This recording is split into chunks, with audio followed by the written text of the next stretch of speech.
দীর্ঘদিন পর মিরপুরের পুলের পানি যেন প্রাণ ফিরে পেল।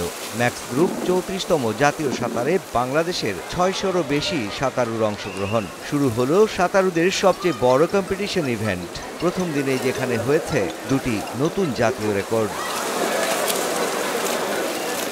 প্রথম দিনে রং ছড়িয়েছেন সামিউল ইসলাম। পুরুষদের 50 মিটার ব্যাক স্ট্রোকে প্রথম হওয়ার পাশাপাশি ভেঙেছেন নিজের রেকর্ড। গেল আসরের চেয়ে এবার 0.74 সেকেন্ড কম সময় নিয়েছেন তিনি। অন্যদিকে দুটি নতুন জাতীয় রেকর্ড গড়েছেন নৌবাহিনীর কাজল মিয়া। 200 মিটার ফ্রি স্টাইলে 9 বছর আগের পুরনো রেকর্ড ভাঙতে কাজল সময় নিয়েছেন 1 মিনিট 55.06 সেকেন্ড। প্রথম দিন প্রথম ইভেন্টেই আমার ন্যাশনাল রেকর্ড, সত্যি এটা খুব আনন্দিত। তবে আমরা এখন যে প্র্যাকটিসের মধ্যে আসি বা আগে যে প্র্যাকটিসের মধ্যে ছিলাম, এটা আপনি বলতে পারেন রাত দিন তফাৎ। এখন ফরেনের কোচ আছে, আমরা ভালো প্র্যাকটিস করতেছি। আমার মনে হয় আমরা যদি এভাবে কন্টিনিউ করতে পারি, আমরা সাব গেমসে গোল্ড পাবো ইনশাল্লাহ। জাঁকজমকপূর্ণ এই আয়োজনের উদ্বোধন করেন জাতীয় ক্রীড়া পরিষদের প্রশাসক, ফেডারেশনের সিনিয়র সহসভাপতি ইঞ্জিনিয়ার গোলাম মোহাম্মদ আলমগীর। সাধারণ সম্পাদক মাহবুবুর রহমান শাহিনও ছিলেন উপস্থিত। তবে ইলেকট্রনিক স্কোরবোর্ডের ব্যবহার হয়নি এদিনও। হ্যান্ড টাইমিংয়ের এই প্রতিযোগিতা আর কতদিন চলবে, এমন প্রশ্ন ঘুরপাক খেয়েছে পুল ক্যাম্পাসে। সে প্রশ্নের জবাবটাও দিয়েছেন কর্তারা। আমরা গত 5-7 বছর বরাবরই এইটা সম্বন্ধে কমপ্লেইন করছি। মাননীয় সচিব মহোদয় আসলে ওনার কাছে বলছি, মন্ত্রী মহোদয় আসলে ওনাদের কাছে বলছি। প্রতিবারই আমাদের ওনারা আশ্বাস দেন যে গিয়ে ব্যবস্থা নিচ্ছেন, কিন্তু এটা কখনো এফেক্টিভ কোনো সমাধান হয়নি এবং অদূর ভবিষ্যতে হবে কিনা সেটাও আমার কাছে যথেষ্ট সন্দেহ হচ্ছে। আমি এটা তদন্ত করাবো যে আসলে এটা দোষীকে, যারাই দোষী হোক আমরা তার বিরুদ্ধে ব্যবস্থা নেব।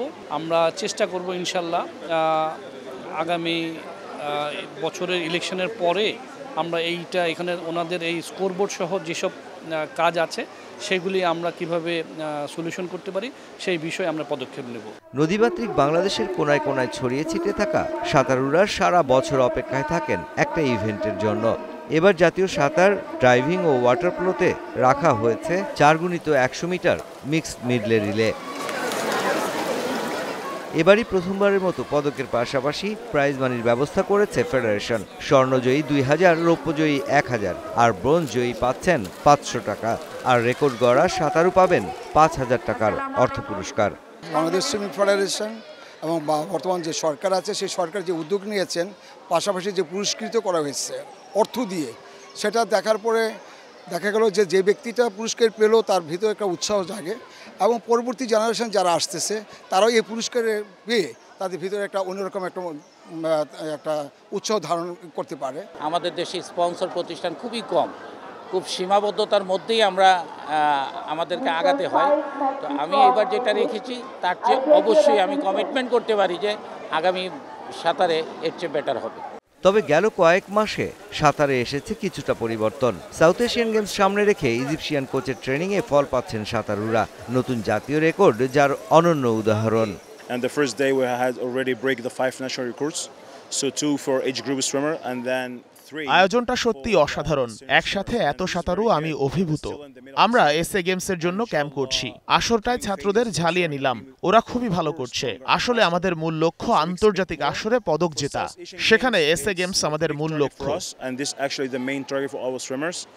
এবারই প্রথম জাতীয় সাঁতারের নারীদের ডাইভিং সহ যুক্ত হয়েছে 3টি ইভেন্ট। জাতীয় সাঁতারের যে কোনো আসরের চেয়ে এবার বেড়েছে বাজেট। প্রথমবারের মতো পদকের পাশাপাশি সাঁতারুদের দেয়া হচ্ছে আর্থিক পুরস্কার। পরিমাণ অল্প হলেও এটি নতুন একটি চর্চা শুরু বলেও ভাবছেন অনেকে, যার ফল পাওয়া যাবে অদূর ভবিষ্যতে।